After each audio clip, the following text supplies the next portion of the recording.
I just wanted to share this with everybody. I just posted I just made a wonderful, beautiful video, and then I hit with this one. I don't even know if I posted it because I got wrapped up in the moment. But I got some mad news on somebody on one of my channels, you know.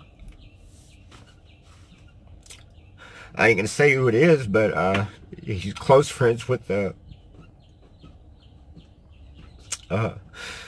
family, and they lost his kid because he killed himself, and it brought back so much at the same time. Just, I was going to share this other thing with you too, also. This,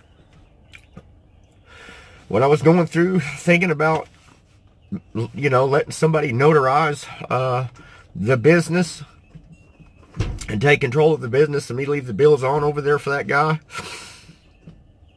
I called a bondsman up. I called my business partner years ago, 25 years ago, something like that, 21 years ago. I don't know where to start. It's going to be a long vlog. I found myself in a motor home, and I had a 45 stuck to my head. I was stuck on that cocaine bad.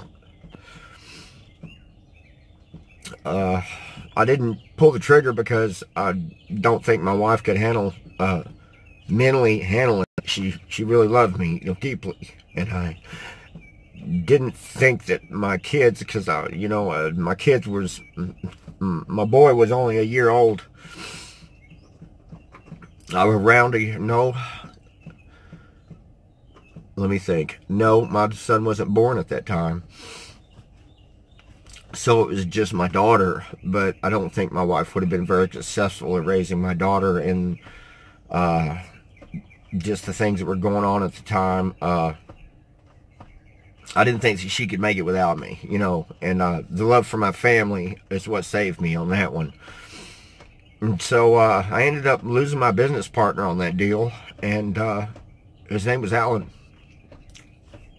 There ain't nothing wrong with telling you his names, because he don't know why. Well, anyway, Alan Plaster was my business partner, man. We owned car lots together. We owned real estate together. I used to own, everything was put in my daughter's name.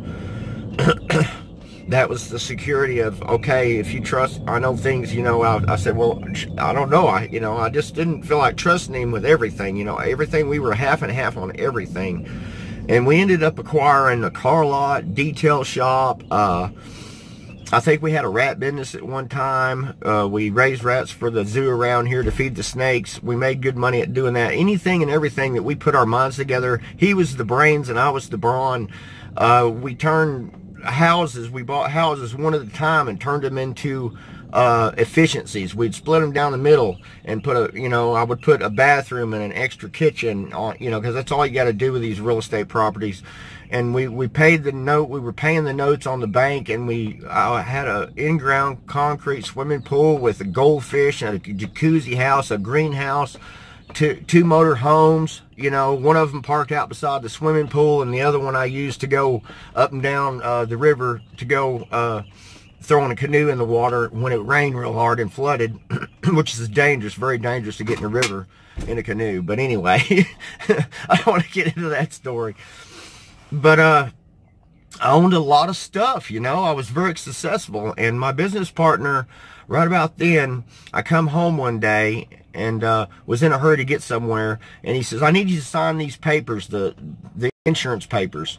And I signed them, man, because I was in a hurry, and they wasn't insurance papers. They was the power of attorney over my daughter's name. My business partner took everything from me all at once because I wouldn't be good.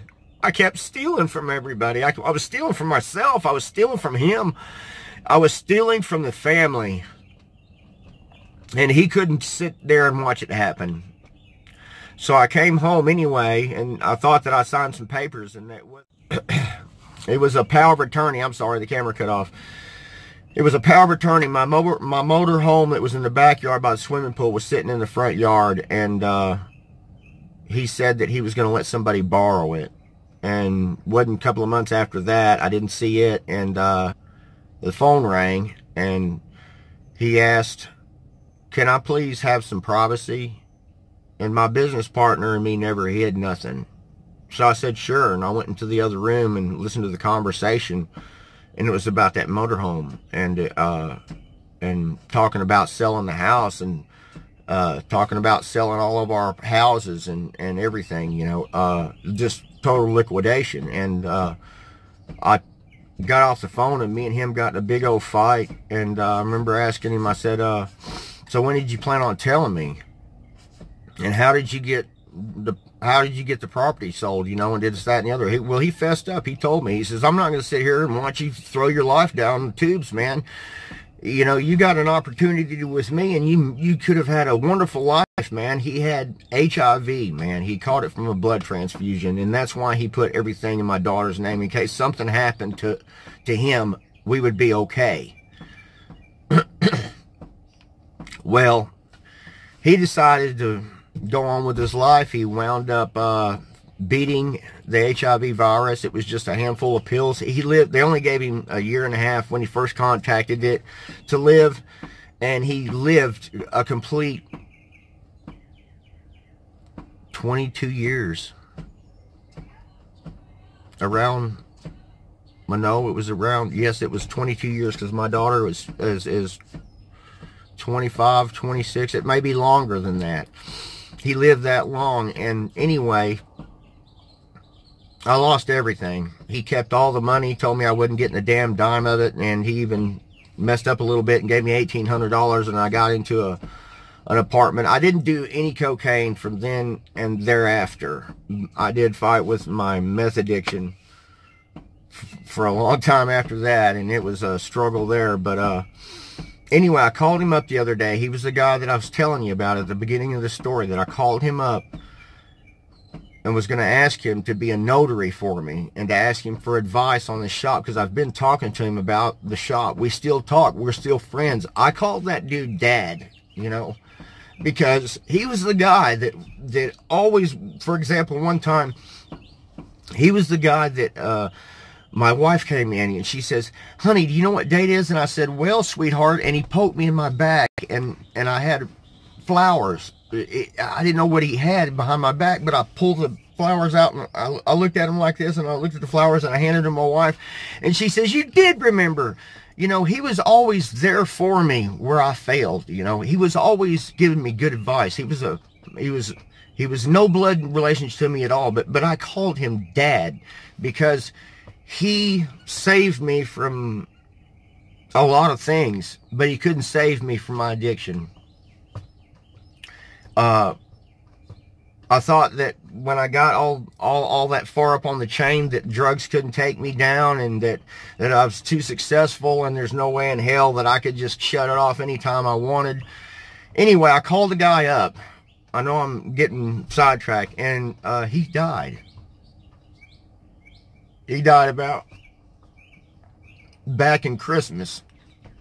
No one called me. His family didn't call me. No one notified me. And I really, that's what poured all this out, was I had it all and I threw it all away, you know what I'm saying? And now I'm starting to slowly get it back, you know, but I ain't owning the house. I mean, I'm just renting it. But take it for what it is, you know. If I spend all this time and work on it, if something happens in the future and I don't get to buy this house, well then so be it. I got to have fun at it again, because this place looked a lot similar to what the house was that I had years ago, except for the in-ground concrete swimming pool. But basically I had built little buildings all over the property like that, and motor homes, and parking this here, and rock art there, and beautiful lights, and it was a paradise, man. I had lily pads in all my ponds. I had a lot of things back there, man, that I used to hand feed my goldfish, you know what I'm saying? I had a chance, and I had it all, and I threw it all away. Just because I simply couldn't be, you know, be good. I mean, I didn't screw with the cocaine for a long time after, for never after that. It was another drug that I'd chosen, which was meth. But I don't even think that. I think what really scared the hell out of him wasn't the gun, the 45 that I'd stuck to my head. It was they heard my wife and him heard a big thump in the room, and it was me falling over, and she walked in and she seen me flopping on the floor. My lips were blue, and then all of a sudden I was real still and I wasn't breathing, and I was dead, you know. And my wife was so pissed at me, man. She lost it, and she kicked me in my ribs, and it made me take a deep breath. And she brought me back to life by hating me in that moment. And it's a true story. But I never did screw with cocaine after that, you know. Those two things, with the 45 to my head and that flopping on the floor like I did, that happened within a month of each other. And I never did, you know, it was just one of those things, man. It's very dangerous when you use cocaine. It can take you down, as well as meth too, man. It's just, you're like a dog chasing its tail. It'll make you lose your family and your life, you know. I'm just glad I made it out of it. And anyway, I just thought I would share that with everybody out there, the things that I go through, you know. The things that I've went through and survived and made it past. I don't think it would have been here if it wasn't for my family, you know, my wife, my children. I don't think I ever would have tried to straighten it out right if it wasn't for them, you know. So I can only imagine what the person is.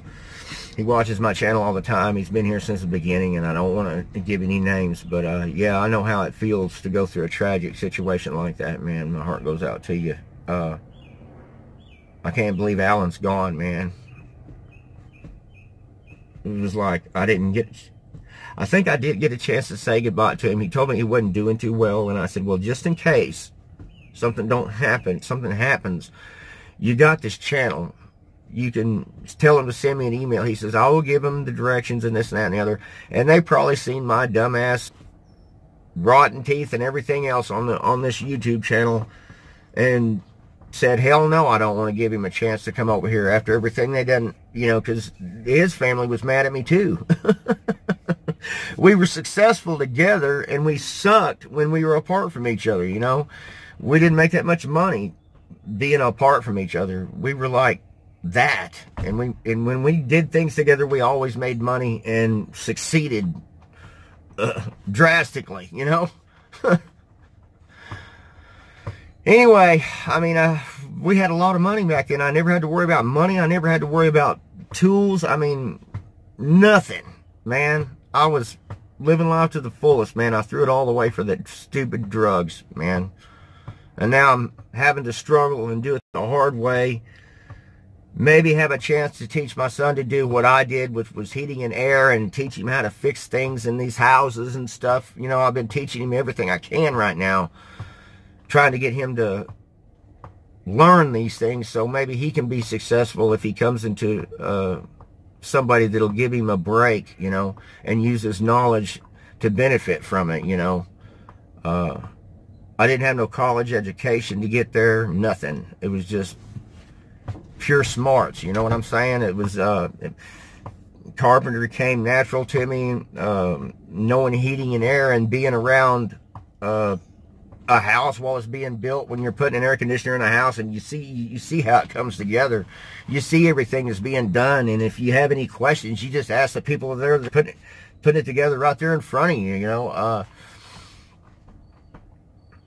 I lived life to the fullest, and I threw it all away, man. I just can't believe it. And I want to tell people out there that if you're watching these videos, man, and you're having problems with addiction, dude, do yourself a favor.